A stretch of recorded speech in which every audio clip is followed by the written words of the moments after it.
se aprobó también su inhabilitación para ejercer cargos públicos por 10 años, pero quedó pendiente este tema sobre su inclusión o no como miembro de una banda criminal. De eso decide el Congreso en breves instantes. La posición del fujimorismo fue: si el congresista Pacori mejora su informe, nosotros podremos votar en favor de ese punto. Mientras se toma lista, se leen los considerandos, nosotros vamos avanzando en nuestro programa para comentar esto y otros temas. Por supuesto, nos acompañan Fernán Altuve. Abogado Fernán Altuve, ¿cómo está? Buenas gracias, buenas noches y gracias por estar con nosotros. Disculpen, me quedé sin aire. Y Juan Carlos Valdivia, analista político. ¿Cómo está, Juan Carlos? ¿A ti cómo está? Buenas noches. Me ha hecho reír de tanto, de hablar tan rápido sin respirar. Bueno, señores, ¿qué es lo que vimos? Están corroborándose las medidas que se tomaron en la Subcomisión de Acusaciones Constitucionales, ¿no es cierto? Sí. Y en la comisión... Yo creo que lo importante de lo que ha estado pasando en el Congreso en estos días, sobre todo luego de que se anunciara la reversión del indulto de Alberto Fujimori, había la sensación de que, digamos, eso podía generar o crispar más los ánimos y generar una tensión mayor aún de la que ya existía, ¿no? Ayer en la noche, cuando se discutía el tema de las reformas constitucionales, hicieron ir al Premier, al Congreso, al Ministro de Justicia. A las 10, 11 de la noche sucede todo esto. Uno pensaba que, bueno, las cosas irían a mayores, y uno se despierta hoy día y todo ha sido felicidad, ¿no? O sea, por lo menos el tema del indulto, del que vamos a hablar en breve, no está afectando una agenda política que estaba marcada y que tenía que seguir su curso, ¿no? Entonces, y se ha aprobado también lo de las acusaciones hoy día, se ha incorporado, o sea, está esta discusión sobre incorporar el tema de organización criminal, pero se votó en la mañana, digamos, hay una voluntad de tratar de resolver ese tema también, ¿no? Sería una torpeza mezclarlo todo, ¿no? Ahora cuando César Inostroza decía, qué raro que justo cuando me tienen que votar en mi contra, sale lo del indulto de Alberto Fujimori para presionar al fujimorismo. Y yo decía, me provocaba por decir, no, usted no es tan importante, señor, ¿no? Ubíquese, usted no es tan importante, ¿no? Es que lo que empieza a ocurrir es que ya todo el mundo empieza a hablar de la suspicacia propia. Así es. Entonces, en mi caso hay toda una constelación de conspiración. En ese caso, entonces, a ver, a ver qué pasa. Te voy a interrumpir, Fernán, un ratito y vamos a ver cómo votan. A ver si es tan importante el señor Dar lectura al proyecto de resolución legislativa del Congreso propuesto por el congresista Pacori para acusar al vocal supremo César Inostroza Pariachi por la presunta comisión del delito de patrocinio ilegal conforme al artículo 385 del Código Penal. Relator. Proyecto de resolución legislativa del Congreso que declara haber lugar a la formación de causa contra el vocal supremo César Inostroza Pariachi. El Congreso de la República, de conformidad con el procedimiento previsto en el artículo 100 de la Constitución Política y en el inciso I del artículo 89 de su reglamento, ha resuelto declarar haber lugar a la formación de causa contra el vocal supremo César Inostroza Pariachi por la presunta comisión del delito de patrocinio ilegal, previsto en el artículo 385 del Código Penal. A continuación, se hará lectura a la relación de integrantes de la Comisión Permanente de Titulares y Suplentes que se encuentran impedidos de votar conforme a la parte pertinente del acuerdo adoptado en la Junta de Portavoces del 7 de junio del 2018 y aplicado en el procedimiento de las acusaciones constitucionales aprobadas en dicha fecha. Relación de congresistas integrantes titulares y suplentes de la Comisión Permanente impedidos de votar en la sesión del Pleno para acusar al vocal supremo César Inostroza Pariachi por la presunta comisión del delito de patrocinio ilegal, conforme al artículo 385 del Código Penal.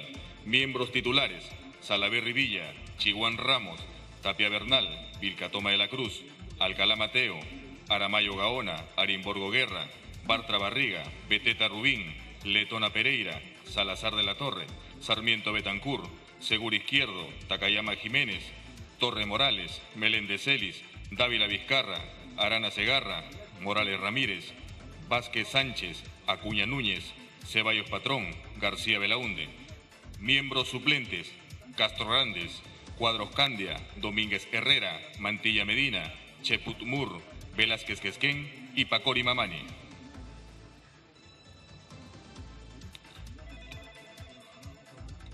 Se va a votar el proyecto de resolución legislativa del Congreso por la que se declara haber lugar a la formación de causa con el vocal supremo César Inostroza Pariachi por la presunta comisión del delito de patrocinio ilegal. Al voto.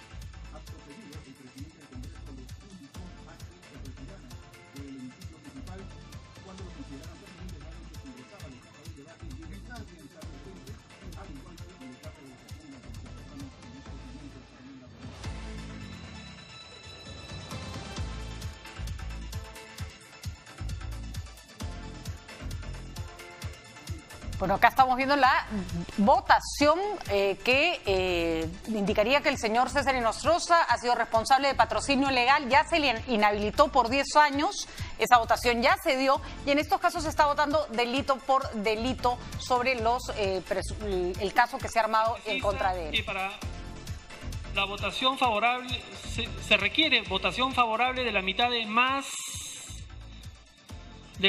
más uno de miembros del Congreso sin la participación de los miembros de la Comisión Permanente. Es decir, se necesita el voto a favor de no menos de 51 congresistas. Se va a proceder al cierre de la votación. Votación cerrada. Han votado a favor 75 señores congresistas, 0 en contra, 0 abstenciones, más Herrera, verde. 76 señores congresistas, 0 en contra, 0 abstenciones. Aprobada entonces en el Congreso de la República la denuncia contra Inostroza por delito de omisión de patrocinio ilegal por unanimidad. Este era uno de las votaciones que no debía traer mayores problemas. Vamos a seguir nosotros esta votación, nos disculparán nuestros invitados, vamos a tener que seguir interrumpiendo, pero nos quedamos pendientes del Congreso mientras seguimos con nuestra discusión aquí en el set. Estábamos conversando con Fernán Altúe sobre las cosas que pasan en nuestro país. Todas juntas, todas al mismo tiempo. Por si acaso, aviso de servicio público, el domingo hay elecciones municipales. Por si no nos hemos dado cuenta. Por si no nos hemos olvidado, estamos además pendientes de la lectura de sentencia del señor Urresti.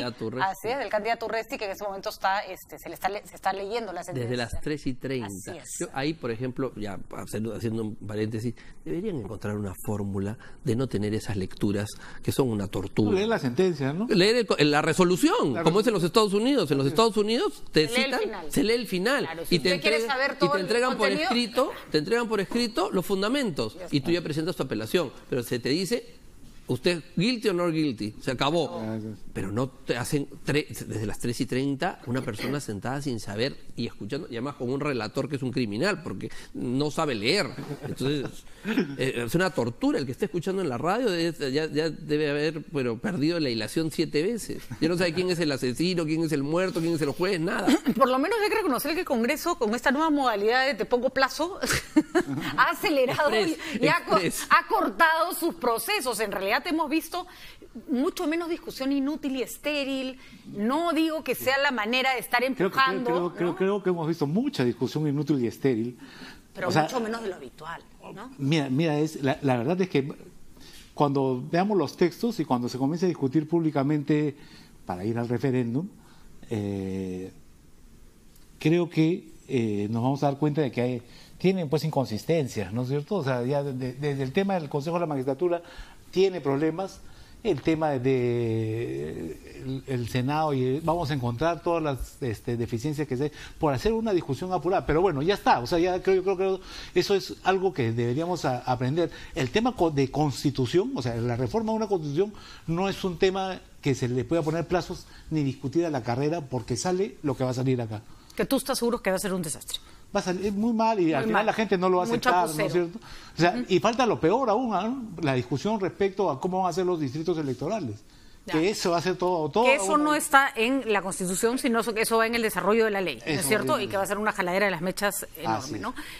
Fernán, ¿tú crees que este ejercicio por el cual ha pasado el Congreso, que ha sido como ponerlo a entrenar a toda velocidad, va a arrojar un resultado deficiente? A ver, yo creo que hay un problema urgente, que es el problema judicial. Uno de los proyectos era la solución judicial, o una solución judicial, creo que debió salir inmediatamente, pero hay 3 proyectos que se dice que son soluciones o reformas de carácter jurisdiccional y son políticas, y yo no veo cómo van a incidir esas reformas políticas en una lucha contra la corrupción. Para mí no hay un nexo causal.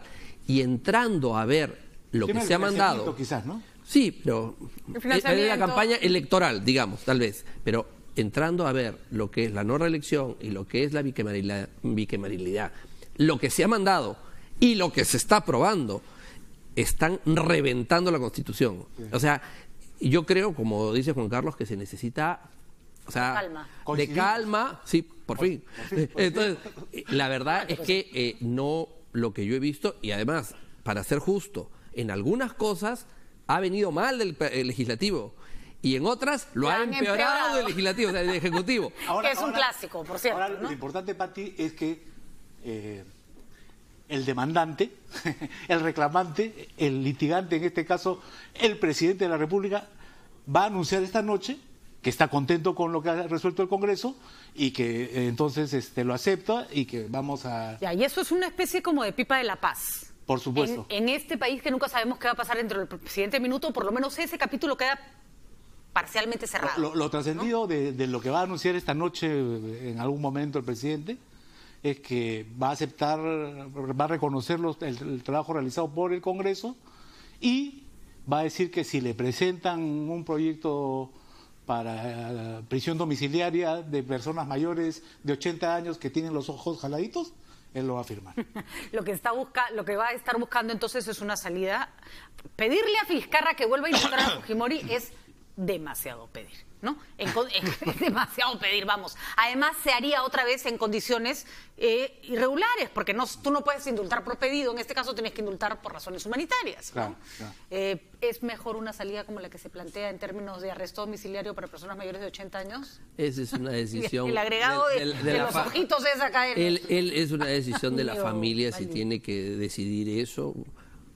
Bueno, la ley se puede dar, la familia decidirá si se acoge o no. Se acoge o no. A ver,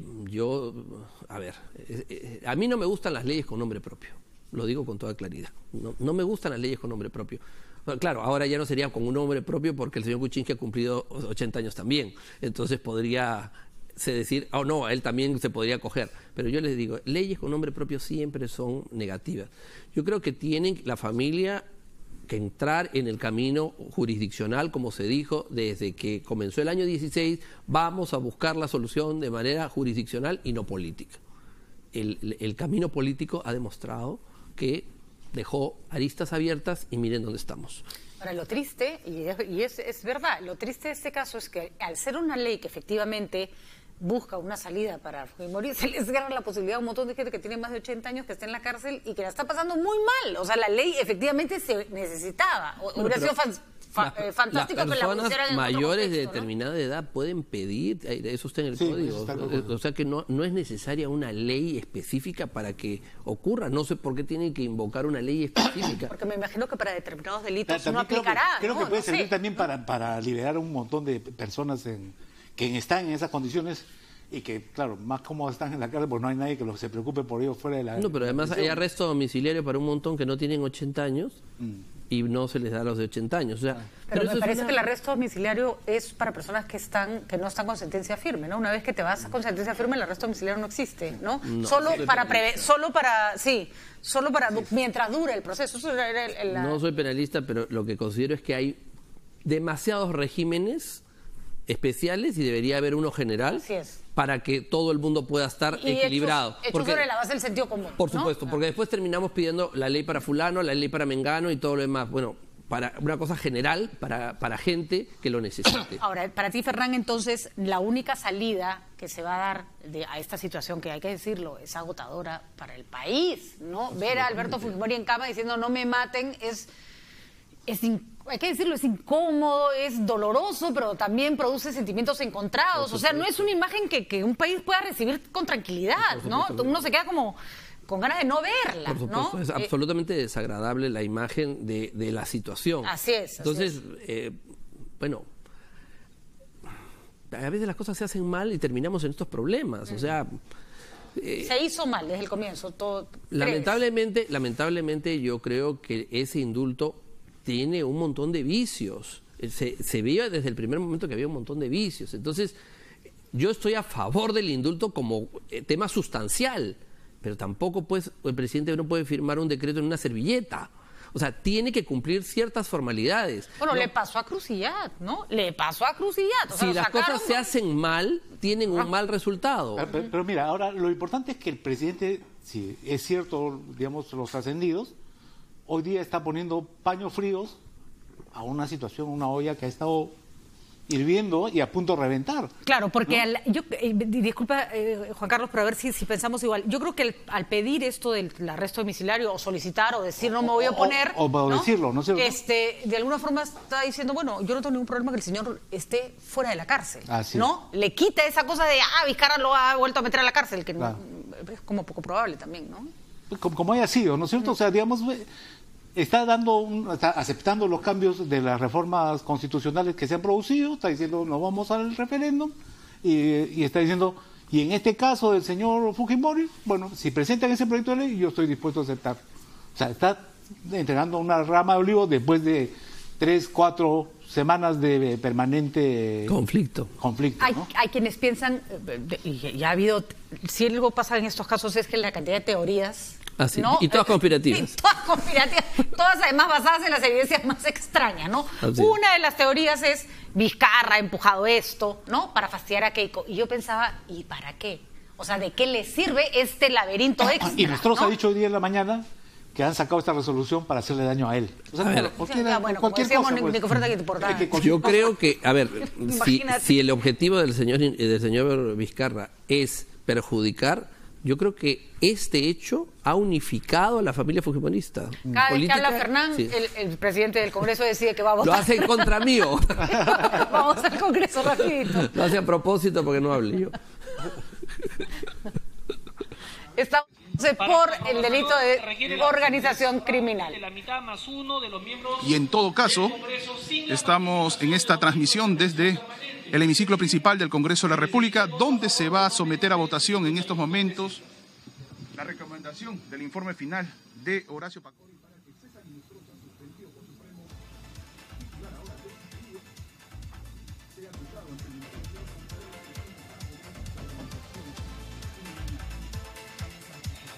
de Se va a proceder al cierre de la votación. Votación cerrada. Han votado a favor 66 señores congresistas, 0 en contra, 7 abstenciones, más Herrera Verde. 67 a favor, 0 en contra, 7 abstenciones. Ha sido aprobada la resolución. Se aprobó entonces, esta vez no fue por unanimidad, hay 7 abstenciones, tampoco hay un número ni en contra ni abstenciones elevado, así que le cambió la suerte al señor Inostroza, que en la subcomisión de acusaciones constitucionales no se había considerado este delito como un delito sobre el que tenía que pronunciarse el Congreso de la República, y como se sabía, eso podía atarle las manos a Fiscalía después para hacer su trabajo. Ojo, lo repetimos siempre, no es que el Congreso esté diciendo que el señor Inostroza es culpable de estos delitos. El Congreso está diciendo que estos son delitos por los que se les puede investigar al señor Inostroza porque tiene derecho al antejuicio. Perdón, ahí yo he escuchado al procurador Enco, Amado Enco, él dice que es una facultad para abrir. No es cierto. No es cierto. Está diciendo una cosa que no es cierta, porque la reforma del año 93 establece que esto obliga al fiscal a acusar, aunque la investigación del fiscal determine que un delito no se ha constituido, él está obligado a acusar. O sea que no es que es abrir e investigar, porque eso se hizo para Alan García. O sea, y que claro, nunca se le aplicó a Alan García y se le aplicó a todos los fujimoristas. Está obligado, pero... a acusar. A acusar, de acuerdo. Igual se puede caer el caso si es que acusas cuando el informe es un desastre, ¿no? Claro, pero el fiscal punto, además tendría que arropar más el caso, fiscal, ¿no? Así considere que hay delitos que están probados y delitos que no están probados y preferir ir con los que están probados y dejar los que no están, no lo puede hacer. Mira, para poner el caso de las investigaciones sobre Lavajato, no hay ningún acusado. Los fiscales están investigando desde diciembre del 2016 hasta, va a ser diciembre del 2018, va a ser 2 años. Porque tienen que formalizar denuncia. Para recién en algún momento de las próximas semanas formalizarán denuncia. En el caso de las investigaciones que hace el Congreso y las acusaciones que hace el Congreso, el fiscal recibe y de frente al juez supremo que le corresponde. Creo que está obligado a acusar, pero no bajo los... O sea, puede ampliar... todavía tiene chance le mandan un desastre de material y tiene que hacer más chamba, digamos, ¿no? Él puede sumar cosas y todo lo demás. Esa es su chamba, pero pero no lo puede ignorar. El problema es a la inversa. ¿Qué pasa si encuentro de 10 delitos que me manda el Congreso, encuentro 6 probados, 7 probados y 3 que no valen la pena? Que lo único que hacen es aumentar papel y no me sirven y me demoran porque los tengo que fundamentar, tengo que llenar, y me he dado cuenta que esto no va a surtir efecto. Lo tengo que mandar. Pero en este caso en particular, está fundamentado sobre la base de una investigación fiscal, la decisión del Congreso. Entonces la Fiscalía ya está haciendo su trabajo en ese sentido y eso puede ser, digamos, un buen indicio, ¿no? Claro, pero... Ahora, la pregunta al revés, simplemente para cerrar esta discusión, si es que no se le hubiera aprobado, ¿no le cierras la puerta a Fiscalía para poder acusarlo por este delito? Pues? Eso, el fiscal supremo no puede, sino por lo que le ha mandado el Congreso. Esto es como una extradición, ¿no es cierto? Absolutamente. Entonces, por eso era la complicación, ¿no? Es un filtro. El problema, y yo creo que por eso han habido 7 abstenciones de abogados, según lo que he escuchado. Yo no conozco el caso ni soy penalista, pero parece que ese delito de organización criminal tiene supuestos taxativos muy restringidos y a varios no les queda claro que el señor Inostroza haya cometido ese supuesto. Y escuché a Velázquez que planteaba, ahora en la tarde, no en la mañana, que incorporarlos de esa manera hoy en la tarde no era lo que correspondía. Lo que correspondía era devolver todo a la comisión permanente o a las consultaciones constitucionales, a la subcomisión correspondiente, para que desde ahí se vuelva a revisar todo y vuelva a regresar. Pero claro... No, porque si no van a decir que es un blindaje. Mi preocupación es que a veces cuando estas cosas se mandan mal, pasa por el fiscal va a quedar blindado porque él va a agarrar, lo va a recibir y como no ese partes lo va a lanzar. Ya, pero yo insisto... Pero el juez puede agarrar y decir... esto es un mamarracho, no pasa, chavo. Y el juez no hace lo que hace el fiscal, que tiene que juntar prueba. El juez agarra y dice, ¿no está aprobado? Además, desde que el juez ya no tiene opción de ampliar investigación, porque ya no tiene opción, porque el Código no se lo permite, el nuevo Código Procesal Penal, la chamba es del fiscal. Así es. Y si el fiscal no lo hace bien y lo que le han mandado no está bien hecho, algunos casos, no digo todos, podrían caerse entre los jueces. Bueno, vamos a ver que la Fiscalía haga su trabajo. A mí lo que me da buena espina de este asunto es que la decisión se está tomando sobre la base de un informe fiscal. Sí. Entonces, Fiscalía ya está en ese sentido, ya está encaminada en ese sentido. ¿Sabes cuál es el problema de esto? Que a veces parece un poco complejo porque es tema de abogados, pero es un tema serio. Muchas veces los fiscales, yo no digo que son malos ni todo lo demás, tienen mucho trabajo y a veces no son lo suficientemente prolijos. Entonces, hacen un pastel, lo mandan y no se dan cuenta que faltan determinadas cosas. Tienen 300 cosas y se te cae. Y cuando se va, eso es un problema. Y después el juez es un tal por cual, pero el juez no puede hacer nada si tú no le has mandado las cosas. Por eso, Fernán, es que la crisis está el día de hoy en Ministerio Público que nunca habíamos mirado. Siempre miramos al juez, que es el último pero porque ahí tú tienes toda la razón, pero también ahí hay un problema del Código Procesal Penal. Le han dado demasiada carga al fiscal.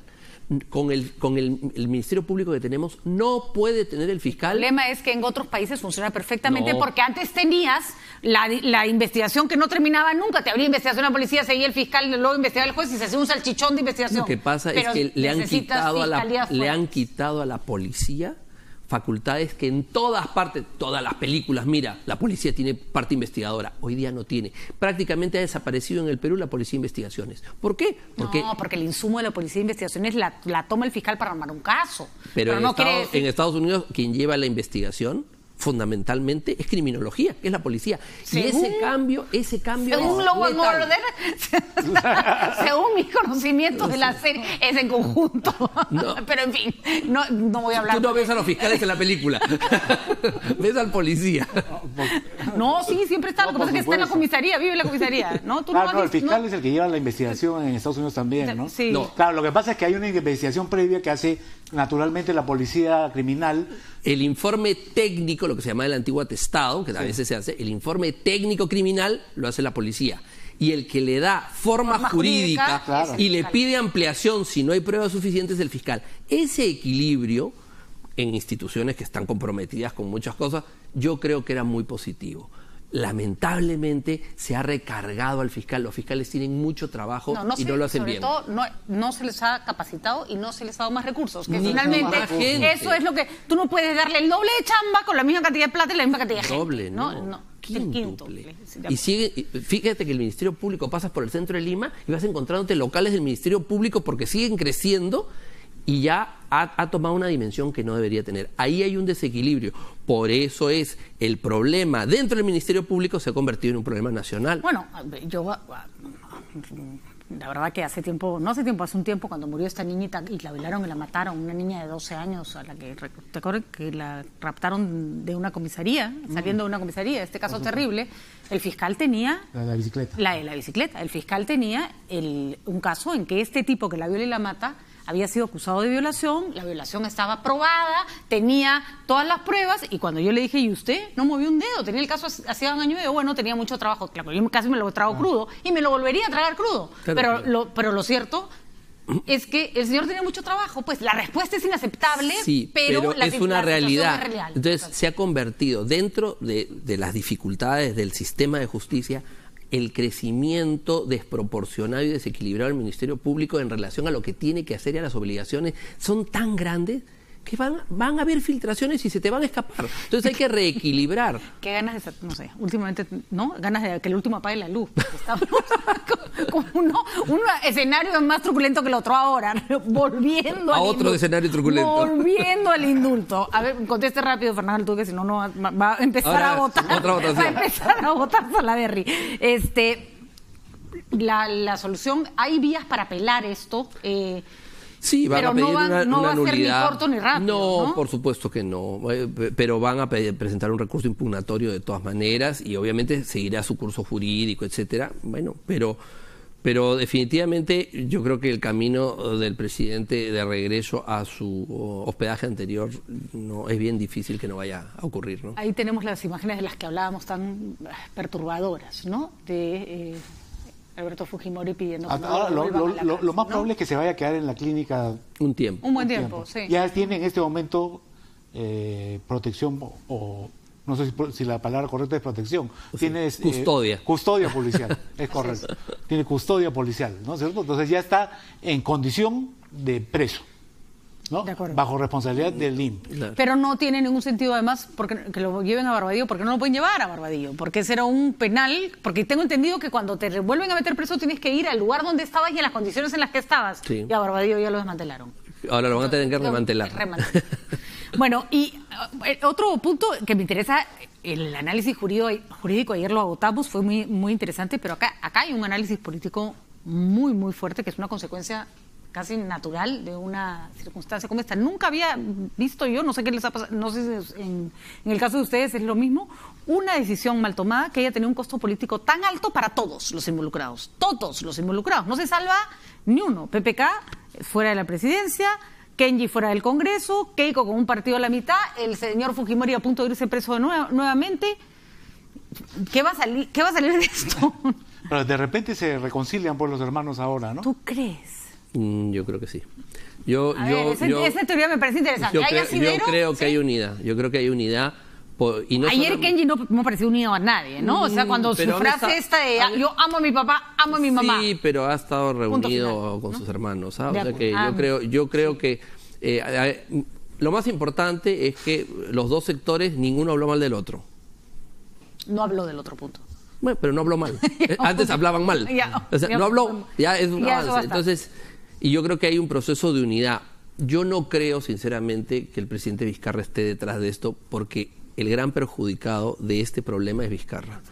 Y en un momento en el cual él tenía al Congreso alejado de la población, digamos a la mayoría, sí, claro. En este momento la emotividad, el sentimentalismo del pueblo peruano, que es un pueblo noble y de sentimientos donde situaciones de desgracia familiar lo conmueven, está cercano al dolor de Keiko y al dolor de Kenji. Entonces, uno no puede ser insensible a la imagen de la vejez. Hay que decirlo con todas sus letras. No es muy difícil. Si viéramos a Pedro Pablo Kuczynski en las mismas circunstancias, también te partiría el alma, porque la vejez asusta a todo el mundo y nadie quiere llegar al final de sus días en esas condiciones, ¿no? Claro, eso no quita que la gente deje de ser responsable de lo que fue, pero no vamos a negar que eso tiene un efecto. Y el pueblo peruano es emotivo, es sentimental, es así, es un pueblo noble y eso no está mal. Lo cierto, entonces, yo creo que ante esa hay una ola de opinión y una ola de recomposición fujimorista en la unidad, porque el fujimorismo, digan lo que digan, sigue siendo Alberto. Sus hijos tienen una parte, pero el fujimorismo sigue siendo Alberto. Yo tengo una visión distinta, a ver qué opina Juan Carlos. Yo creo que se había logrado desalbertizar la política y el fujimorismo. Sí, ¿no? Por eso se había caído el fujimorismo, pero ahora lo han realbertizado. Lo han realbertizado. ¿Y qué quiere decir que lo hayan realbertizado? A ver, señor Valdivia, ilumíneme. Cuando Keiko Fujimori da estas primeras declaraciones un poco en llanto, yo sentía que estaba a punto de decir, o sea, me voy de la política porque no puede ser que estén usando a mi padre para hacerme daño a mí, ¿no? Ese era más o menos el mensaje que ella daba. O sea, me quieren atacar a mí y están metiendo a mi padre preso. Y por eso no puede ser, ya estaba ahí en el punto límite. Estaba ahí a punto de tirar la toalla, digamos. Y decir, ¿no? Ya, me voy, ¿no? Quédense, ¿cómo dijo Lourdes? Bueno, como su alcaldía. ¿No? Métanse su... ¿No? Pero... Al final, lo que yo he conversado hoy día con varias gente cercana al entorno dirigencial de Fuerza Popular, es que hay pues ese sentimiento de tratar de reordenar todo, ¿no? Porque, claro, ellos tampoco tienen claro qué cosa es lo que está pasando en este momento. O sea, quién ha sido el que ha empujado esto, por qué se ha empujado, o si ha salido naturalmente. Es que además, entonces, qué manera de un pleito entre hermanos haber terminado hundiendo al padre, por ¿no? Supuesto, porque ahí los dos tienen responsabilidad, los dos, ¿no? Creo que caigo un poco más que Kenji en el sentido de que Kenji lo hizo mal, pero lo hizo mal. O sea, a Kenji se le percibe en la población como el que lo hizo todo lo que estaba en sus manos para salvar a su padre, hasta lo incorrecto. Hizo ¿no? lo que haría cualquier hijo para salvar a su padre. Eso es lo que ¿no? Sí, pero la tesis. Pero yo creo que al final, claro, ahí es cuando toda la familia está metida en política y entonces uno tiene que no solo ceder a la familia, ceder pues a las cosas del país, ¿no? Y lo que hicieron fue pues un error tremendo, ¿no? Tremendo. Y el punto yo lo veo desde otro ángulo, porque Keiko ya había experimentado la apuesta por el indulto político que salió fatal con Humala. No, y con García. No, pero con Humala, sobre todo con Humala. Sí, con Humala fue el peor. Fue el peor. Entonces, el último Waterloo, digamos. Keiko dijo nunca más por la vía política, solo por la vía jurídica. Eso lo tenía claro y se oponía terminantemente a la vía política porque va a tener malas consecuencias. Y resulta que Kenji tenía otro criterio, no había experimentado lo de Humala y él decidió, en la legitimidad de hijo, de luchar y apostar por esa salida. La logró. Pero claro, los problemas que traía... El costo fue altísimo. El costo fue es lo que vemos hoy. El costo fue altísimo porque fíjate que... El que más pagó fue PPK. Kenji tampoco la tiene fácil. Sí, pero PPK perdió la presidencia. No, ya claro, por supuesto. Y además se lo advirtieron, ¿no? Así como le dijeron a Keiko, ojo, si jalas esta piedra se cae el indulto, a PPK le dijeron, ojo, si tiras esta piedra te va a rebotar en la cara, y tal cual. O sea, nunca... tan avisada una guerra que mató tanta gente. Pues increíble, increíble. Como él dice hoy día en una entrevista, ¿no? Él quiso usar la visita del Papa, luego usó la Navidad, ¿no? Para tratar de... ¿Qué creen? ¿Que la gente es idiota? O sea, yo de verdad me impresiona porque es como, va a venir el Papa, entonces ya, indultamos a Fujimori y nadie se da cuenta. ¿Cómo no que nadie se da cuenta? ¿No? Mientras la gente se come su pavo, indultamos a Fujimori y nadie se da cuenta. Y se dio cuenta que era tan pesado políticamente que no iba a complicar la visita del Papa, entonces lo hago en Navidad, ¿no? Entonces mejor le malogramos la Navidad a la gente, ¿no? Porque le malograron la Navidad a los que sí y a los que no, porque finalmente, como decía, había gente que decía, discusión de sobremesa, hoy día en Navidad no puede ser el indulto de Fujimori, ¿no? Ya nos han malogrado demasiadas comidas, decía la gente, y en realidad, no, complicado porque finalmente yo creo que además no se puede negar que la salud de Fujimori está deteriorada. Y con esto se cerró. No es una persona de 80 años, ¿no? No es un muchacho. No, una persona con 12 años de reclusión. Y otros tantos, o sea, son 12 años de reclusión, 10 que es un años problema. de poder que yo creo que son como años perro, pues, ¿no? Multiplica por 7 los 10 años que estuviste, cada año que estuviste en un cargo público. Y además, huyendo de la justicia, o sea, acá no estamos victimizando a nadie, es una vida que te desgasta. Absolutamente. Y esto, lo que sí, aparentemente todo este laberinto cierra la posibilidad de un indulto humanitario real a futuro, ¿no? A ver, es muy difícil que este presidente vaya por ese camino, y yo creo que los presidentes que vengan, salvo que esté muy mal, salvo que sea una situación, ¿no?, verdaderamente grave, se lo van a pensar 2 veces antes de hacerlo, porque las consecuencias han sido catastróficas. Catastróficas, por supuesto. Entonces, yo creo que la reacción de Keiko se debe a eso. Ella creo que era muy consciente de que si el indulto no surtía efecto, si no se hacía bien, cerraba esa posibilidad que siempre se mantuvo como la gran posibilidad en algún momento, ¿no? De acuerdo, pero que uno fuera por el lado político y la otra se opusiera de esa manera, porque se podría haber opuesto de una manera, claro, es que además, menos peleona. O sea, ¿no? hay que tener en los cuenta extremos, que creo cuando, que es lo que cuando esto sucede, bueno, no solo Kuczynski estaba en el poder, o sea, Keiko estaba en el poder. Así es. ¿No es cierto? O sea, ella tenía sus 70 congresistas y mandaba, ¿no es cierto? O sea, hoy día ese poder, Vizcarra con 3 fichas le ha hecho el jaque, moviéndose discretamente y adecuadamente, ¿no? Entonces hay 2 escenarios: o Keiko se debilita más porque hay un sector popular fuerte, que siente que por su culpa Alberto Fujimori volvió a la cárcel, o los hermanos se juntan y el fujimorismo se rearma. Yo creo que el efecto es unidad. Yo creo que el efecto es unidad. Sería lo natural. Es mi impresión. Estamos a pocas horas de lo que ha ocurrido, pero mi impresión es que el efecto va a ser unidad, que sale fortalecido el fujimorismo en general como albertismo, formalmente con Keiko, a lo mejor emocionalmente con Kenji. Eso es interesante, porque se puede reforzar, pero el fujimorismo que el albertista, pues el anterior a todo este laberinto de Mamanis y Barras y no sé qué. Esto lo fortalece y de alguna manera, no digo que debilita, porque el presidente está muy fortalecido, pero de alguna manera en la calle donde solo estaba el presidente, porque la calle había sido tomada por el presidente, por sus discursos, por sus manifestaciones, por sus declaraciones en el interior del país, vuelve a ser un espacio donde hay un sentimiento popular a favor de Alberto. Por eso se anuncia que está dispuesto a la prisión domiciliaria. Por lo menos contiene ese sentimiento, ¿no?, hacia él. No sería una mala movida, porque por un lado no te cargas encima a los que no consideraban que Alberto Fujimori no debe ser indultado, porque no lo vas a indultar. Claro. Y por otro lado, satisfaces esa angustia de quienes no quieren verlo preso. Entonces, vamos a ver si le logra la de Salomón. Vamos a ver, ¿no? Tampoco, bueno, además, vamos a decir que es la única salida hoy día, porque lo del indulto, a ver, eso ya la familia la quiere, o lo desea, y los fujimoristas probablemente quisieran un nuevo indulto, pero hay que ser realistas. Después de un indulto fallido como este, es bien difícil que alguien vaya a realizarlo. Por eso muchas personas dicen, no, los temas jurídicos, todo se arregla. No, hacer mal las cosas legalmente tiene consecuencias. O sea, es una pena decirlo, pero es así. Muy bien. Vamos nosotros a ir a una pausa para ver finalmente en qué terminó el Congreso. Sabemos que de aquello que fue acusado el señor Inostroza tiene acusación constitucional para todo lo que se planteó. Con los consejeros no ha pasado lo mismo. Algunos no han sido incluidos en todos los delitos en los que estaban comprometidos. Así que nos vamos a una pausa.